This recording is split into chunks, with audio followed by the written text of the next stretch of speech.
Santos Tito y Timoteo. Obispos. Memoria. Discípulos y colaboradores de San Pablo, fueron obispos de Efeso y Creta, respectivamente. Son los destinatarios de las cartas llamadas pastorales del apóstol. Timoteo nació en Listra, en Asia Menor, de madre judía y padre gentil, y se convirtió en el primer viaje de San Pablo a aquella ciudad. Destaca en él la fidelidad con que siguió al apóstol. Debía de ser muy joven cuando San Pablo ruega a los cristianos de Corinto que le traten con respeto, y aún no tenía muchos años cuando fue nombrado obispo de Efeso. La tradición nos ha transmitido que murió mártir en esta ciudad. Tito fue uno de los discípulos más apreciados por San Pablo. Hijo de padres paganos, fue convertido seguramente por el mismo apóstol. Asistió con él y con Bernabé al concilio de Jerusalén. En las cartas de San Pablo aparece como un hombre lleno de fortaleza ante los falsos maestros y las erróneas doctrinas que ya comenzaban a aparecer. Murió, casi centenario, hacia el año 105. Conservar la buena doctrina. Conocer con profundidad las verdades de la fe. Difundir la buena nueva custodiada por la Iglesia. 1. Tito y Timoteo fueron discípulos y colaboradores de San Pablo. Timoteo acompañó al apóstol en muchas de sus tareas misionales como un hijo a su padre. San Pablo le tuvo siempre un especial afecto. En su último viaje por Asia Menor le encargó el gobierno de la iglesia de Efeso, mientras que a Tito le confió la de Creta. Desde la prisión de Roma les escribe a ambos encareciéndoles el cuidado de la grey a ellos confiada, el encargo de mantener la doctrina recibida y de estimular la vida cristiana de los fieles, amenazada por el ambiente pagano que les rodeaba y por las doctrinas heréticas de algunos falsos maestros. En primer lugar, han de conservar intacto el depósito de la fe que les ha sido confiado y dedicarse con esmero a la enseñanza de la doctrina, conscientes de que la Iglesia es columna y fundamento de la verdad. Por esto, deben rechazar con firmeza los errores y refutar a quienes los propagan.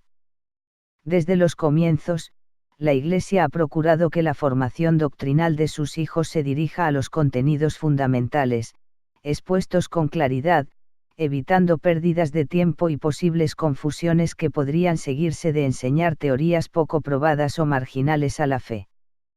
Ya te encarecí, escribe el apóstol a Timoteo al marcharme a Macedonia, que permanecieras en Efeso para que mandases a algunos que no enseñaran doctrinas diferentes, ni prestaran atención a mitos y genealogías interminables, que más bien fomentan discusiones que de nada sirven al plan salvífico de Dios en la fe.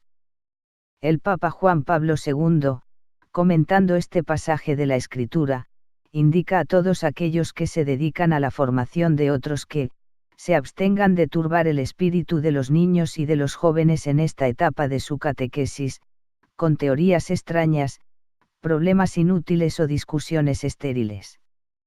Quienes se presentan como maestros, pero no enseñan las verdades de la fe sino sus teorías personales, que siembran dudas o confusión, son un peligro grande para los fieles. A veces, con la intención de adaptar los contenidos de la fe al mundo moderno, para hacerla más comprensible, no solo cambian el modo de explicarla sino su esencia misma, de tal manera que ya no enseñan la verdad revelada. Hoy, también hay en medio del trigo una abundante siembra de cizaña, de mala doctrina. La radio, televisión, literatura, conferencias, son medios poderosos de difusión y comunicación social, para el bien y el mal, junto con mensajes buenos, difunden errores que afectan de modo más o menos directo a la doctrina católica sobre la fe y las costumbres. Los cristianos no nos podemos considerar inmunes al contagio de esta enorme epidemia que sufrimos. Los maestros del error han aumentado en relación a aquella primera época en la que San Pablo escribe estas fuertes recomendaciones. Y sus advertencias, a pesar del tiempo transcurrido, son de plena actualidad. Pablo VI hablaba de un terremoto brutal y universal, terremoto, porque subvierte, brutal, porque va a los fundamentos, universal, porque lo encontramos por todas partes. Conocedores de que la fe es un inmenso tesoro, hemos de poner los medios necesarios para conservarla en nosotros y en los demás, y para enseñarla con especial responsabilidad a aquellos que de alguna manera tenemos a nuestro cargo. La humildad de saber que también podemos sufrir el contagio nos moverá a ser prudentes, a no comprar o leer un libro de moda por el solo hecho de estar de moda, a pedir información y consejos sobre espectáculos, programas de televisión, lecturas, etc. La fe vale más que todo. 2. Guarda el precioso depósito por medio del Espíritu Santo que habita en nosotros.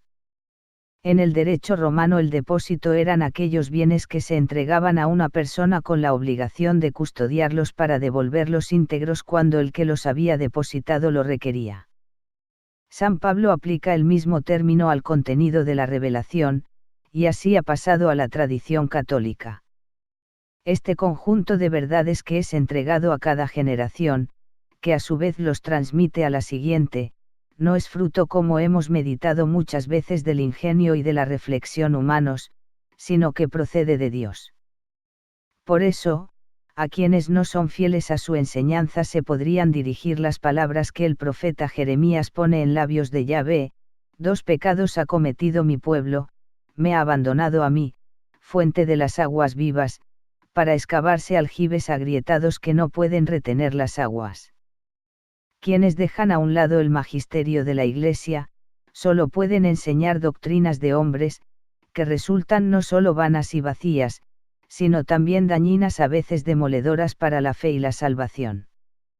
El verdadero evangelizador es aquel que, aun a costa de renuncias y sacrificios, busca siempre la verdad que debe transmitir a los demás. No vende ni disimula jamás la verdad por el deseo de agradar a los hombres, de causar asombro, ni por originalidad o deseo de aparentar. Dentro de las verdades que componen el depósito de la fe, la Iglesia ha señalado con todo cuidado las definiciones dogmáticas. Muchas de ellas fueron formuladas y precisadas ante ataques de los enemigos de la fe, en épocas de oscuridad, o para acrecentar la piedad de los fieles. En unas charlas a los universitarios católicos de Oxford, Reverendo Knox explicaba que estas verdades venían a ser para nosotros, que recorremos el camino de la vida, lo que para los navegantes las boyas puestas a la desembocadura de un río. Señalan los límites entre los cuales se puede navegar con seguridad y sin miedo; fuera de ellos, siempre existe el peligro de tropezar con algún banco de arena y encallar. Mientras se discurre dentro del camino señalado, tan cuidadosamente marcado, en aquellas materias que se refieren a la fe y a la moral, se puede avanzar tranquilo y a buena marcha. Salirse de él equivale a naufragar. Cuando nos encontramos con estas verdades, nuestro pensamiento, lejos de sentirse coartado, discurre más seguro, porque la verdad se ha hecho más nítida. Desde muy antiguo, la Iglesia, maternalmente, ha procurado resumir las verdades de la fe en pequeños catecismos, en los que de una manera clara y sin ambigüedad ha hecho asequible el tesoro de la revelación divina explicado por el magisterio a lo largo de los siglos, al alcance de todos. La catequesis, obra de misericordia cada vez más necesaria, es uno de los principales cometidos de la Iglesia, y en ella, en la medida de nuestras posibilidades, hemos de participar todos. A nosotros mismos, cuando ya han pasado los años de la infancia y quizá de la adolescencia, nos puede ser de gran ayuda el repaso de las verdades contenidas y explicitadas de modo sencillo en el catecismo. Pero no basta con recordar estas ideas fundamentales que un día aprendimos; poco a poco, señala Juan Pablo II, se crece en años y en cultura, se asoman a la conciencia problemas nuevos y exigencias nuevas de claridad y certeza. Es necesario, pues, buscar responsablemente las motivaciones de la propia fe cristiana. Si no se llega a ser personalmente consciente, si no se tiene una comprensión adecuada de lo que se debe creer y de los motivos de la fe, en cualquier momento todo puede hundirse fatalmente. Sin fidelidad a la doctrina no se puede ser fiel al Maestro, y en la medida en que penetramos más y más en el conocimiento de Dios se hace más fácil la piedad y el trato con Cristo. 3. Attende tibiet doctrinae. Cuida de ti mismo, aconseja San Pablo a Timoteo, y de la enseñanza, persevera en esta disposición, pues actuando así te salvarás a ti mismo y a los que te escuchan. Debemos aprovechar con empeño los medios de formación que tenemos a nuestro alcance, estudio de obras de la Sagrada Teología que nos recomiende quien sabe y nos conoce bien, aprovechamiento de los retiros, de la lectura espiritual.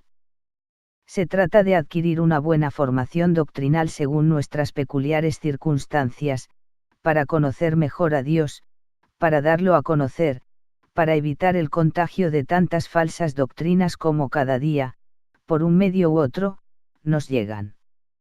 La doctrina nos da luz para la vida, y la vida cristiana dispone el corazón para penetrar en el conocimiento de Dios. Él nos pide constantemente una respuesta de la inteligencia a todas aquellas verdades que, en su amor eterno, nos ha revelado. Este no es un conocimiento teórico, debe desplegarse en la totalidad de la existencia, para permitirnos actuar, hasta en lo más pequeño, de acuerdo con el querer del Señor. Hemos de vivir con arreglo a la fe que profesamos, sabiéndonos hijos de Dios en todas las situaciones, contando con un ángel custodio que el Señor ha querido que nos ampare, animados siempre con la ayuda sobrenatural que nos prestan todos los demás cristianos. Con esta vida de fe, casi sin darnos cuenta, daremos a conocer a otros muchos el Espíritu de Cristo.